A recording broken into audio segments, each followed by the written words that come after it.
Hello friends, धैर्य classes Malpura के YouTube channel geography with Govardhan Sharma में आपका स्वागत है। आज हम फोर्थ चैप्टर भारत का अफवाह तंत्र और जो यहाँ की प्रमुख नदियाँ हैं उसका अध्ययन करेंगे। पिछले वीडियो में हम जो हैं पहले प्रश्न देखा करते थे कि कौन कौन से प्रश्न जो है इस अध्याय से बने हैं, उसके बाद हम अध्ययन करते थे। लेकिन आज का जो चैप्टर है थोड़ा बड़ा है, इसलिए हम पहले इसका अध्ययन करेंगे एक पार्ट में।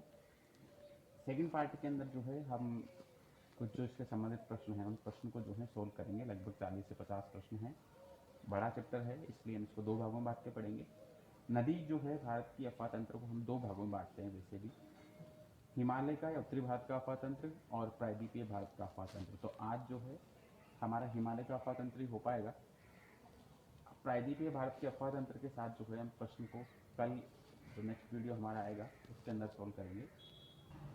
तो फ्रेंड्स, अफवाह तंत्र को हम पढ़ रहे हैं।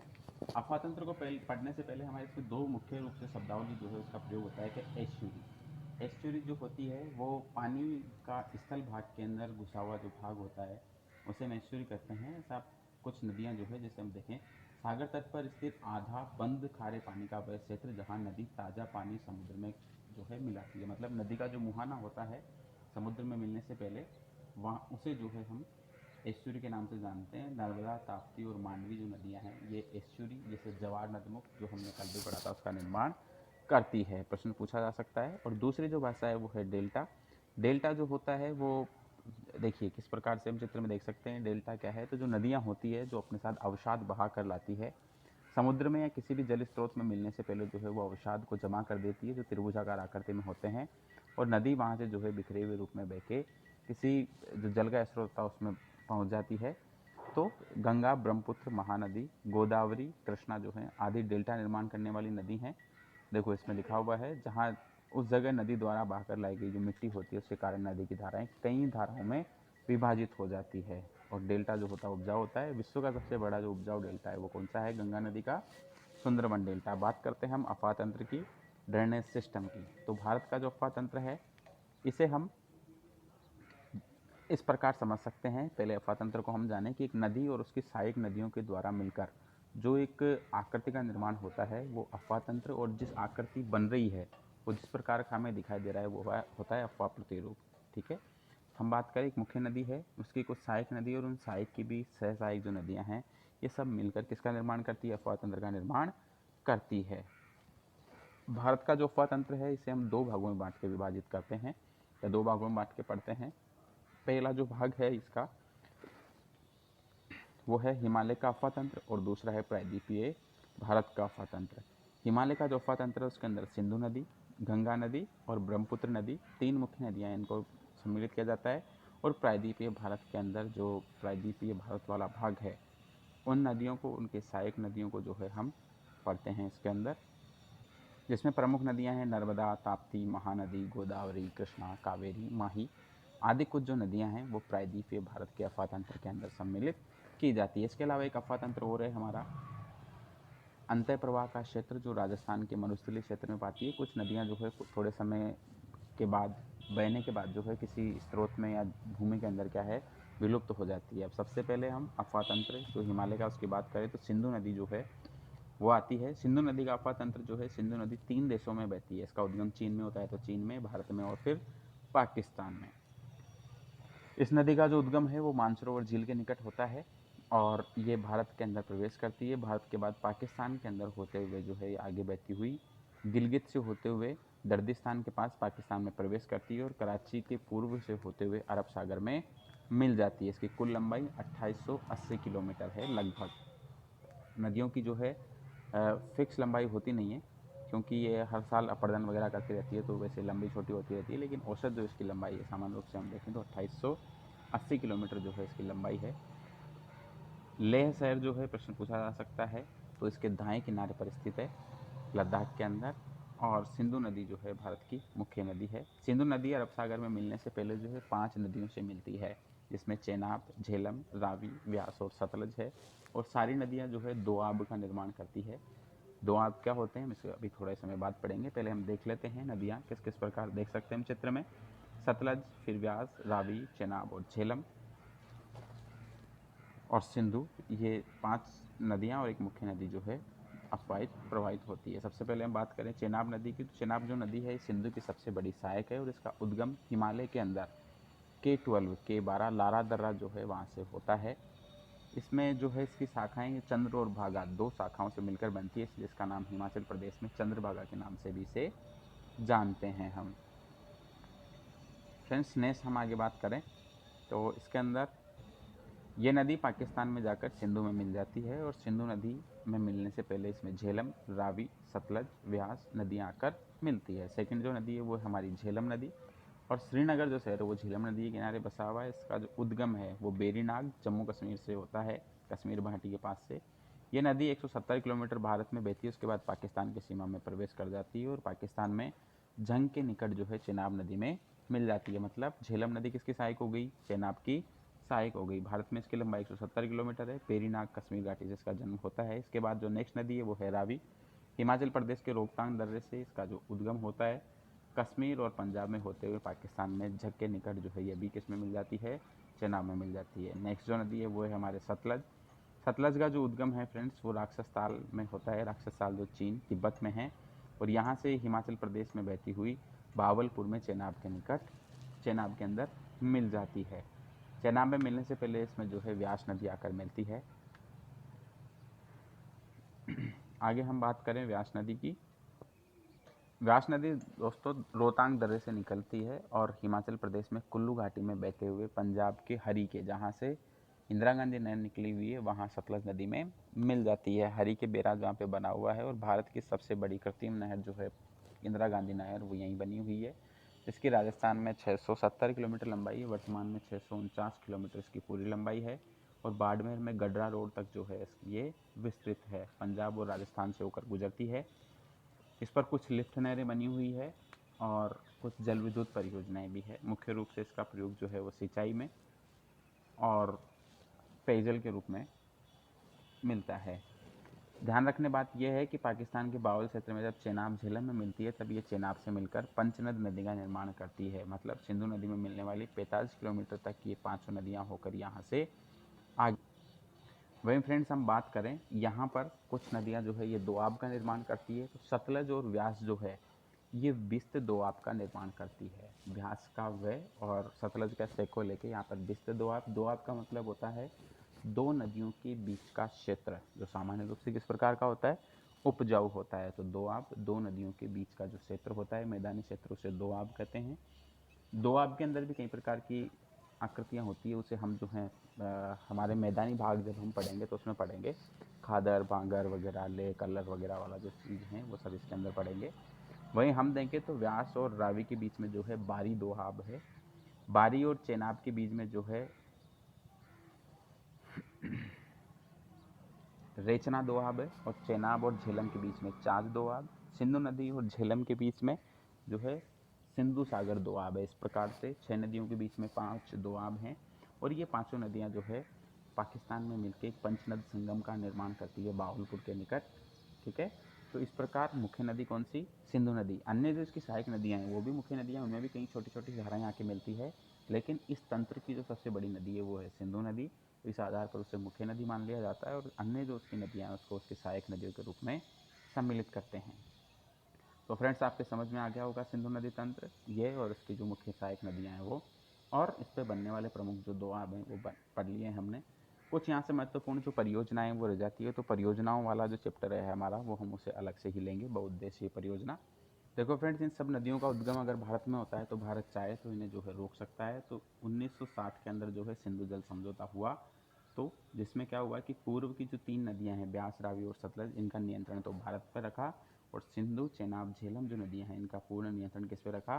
पाकिस्तान पे। इनके पानी के विभाजन को लेकर जो है ये समझौता हुआ। उसमें 3 नदियाँ बिस्त, रावी, सतलज तो भारत को, और जो 3 नदियाँ जो है पश्चिमी नदियाँ सिंधु, चेनाब और झेलम, उसका नियंत्रण पाकिस्तान को दिया। और सिंधु जल समझौता कब हुआ? 1960 में हुआ। प्रश्न पूछा जा सकता है तो हमें इसको ध्यान में रखना है। 1960 में सिंधु जल समझौता हुआ था। इसके बाद जो हमारी नेक्स्ट नदी आती है वो है गंगा नदी का तंत्र। गंगा भारत की सबसे पवित्र नदी मानी जाती है और गंगा ब्रह्मपुत्र का जो, या गंगा जो सिंधु का हमारा मैदान है, ये सबसे विस्तृत है। गंगा नदी भारत की सबसे लंबी नदी है जो भारत में प्रभावित होती है।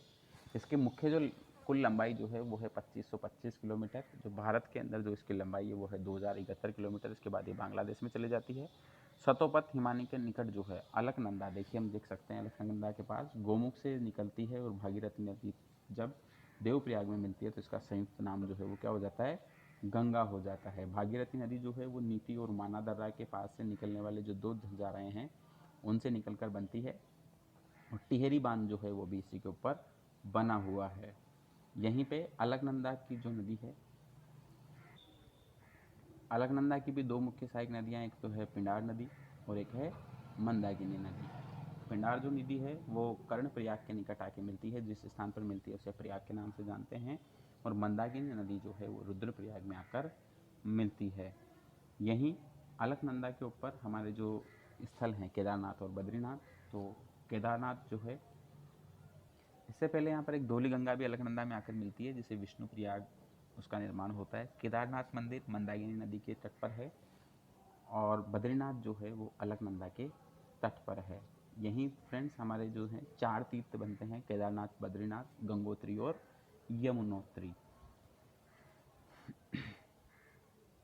केदारनाथ मंदिर मंदाकिनी के तट पर है। इसके बाद जो है इसकी कुछ सहायक नदियों की अब बात करें तो गंगा नदी का जो उद्गम है वो उत्तराखंड से होता है। उत्तर प्रदेश, बिहार में बहती हुई है, पश्चिम बंगाल के अंदर आके इसकी कुछ शाखाएं विभाजित हो जाती है और यहाँ ब्रह्मपुत्र नदी में मिलने के बाद जो है किसमें मिल जाती है, बंगाल की खाड़ी के अंदर विलीन हो जाती है। दो इसकी प्रमुख धाराएं हो जाती है यहाँ पे, हुगली और भागीरथी।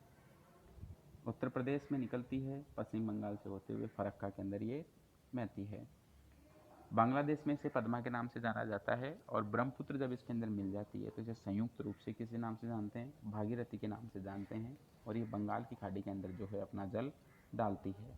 इसके बाद हम गंगा नदी तंत्र और इसकी कुछ सहायक नदियों की बात करें तो इसकी जो मुख्य सहायक नदी है उसमें यमुना, कोसी, सोन, गोमती, दामोदर, घाघरा जिसे सरयू के नाम से जानते हैं, गंडक और रामगंगा है। इसको याद करने की ट्रिक भी बताऊंगा दोस्तों।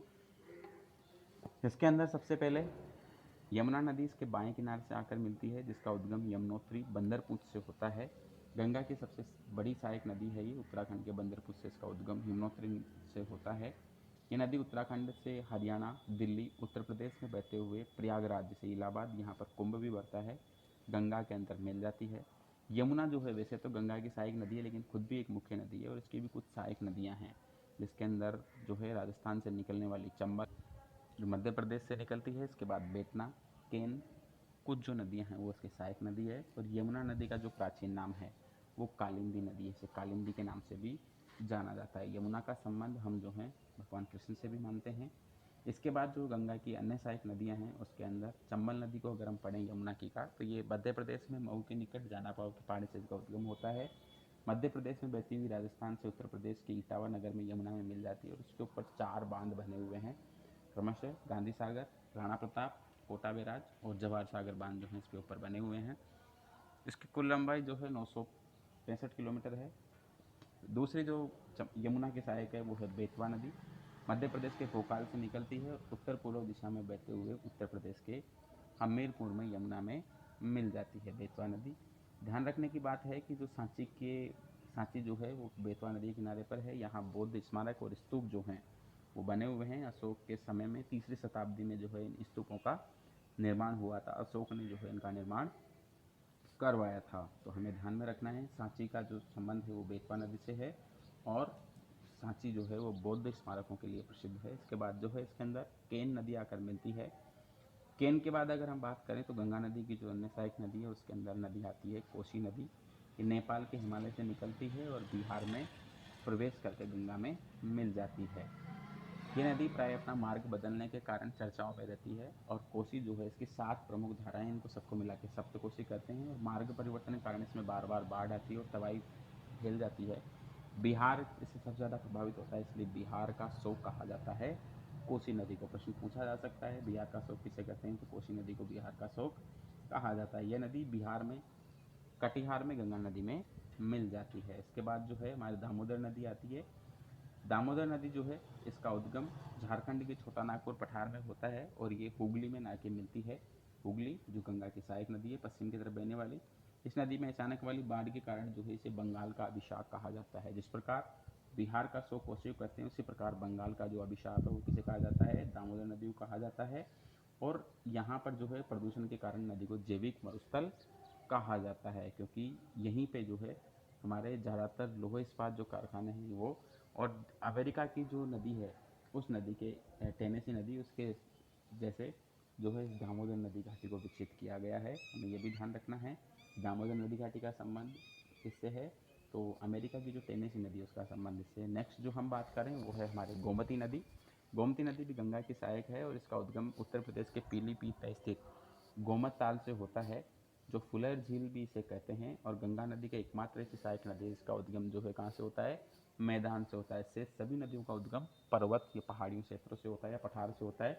एक यही नदी है जिसका उद्गम जो है वो कहाँ से होता है, मैदानी क्षेत्र से होता है। नेक्स्ट जो नदी है गंगा की सहायक वो है सोन नदी। सोन नदी मध्य प्रदेश के अमरकंटक नामक स्थान से निकलती है और उत्तर की ओर बहते हुए पटना जो बिहार में है यहाँ से बंगाल के अंदर मिल जाती है। इसका उद्गम जो है कैमूर की पहाड़ी, और कैमूर की पहाड़ी किसका विस्तार है, विंध्याचल जो पर्वत श्रृंखला है, इस विंध्याचल श्रृंखला को जो है कैमूर कहा जाता है।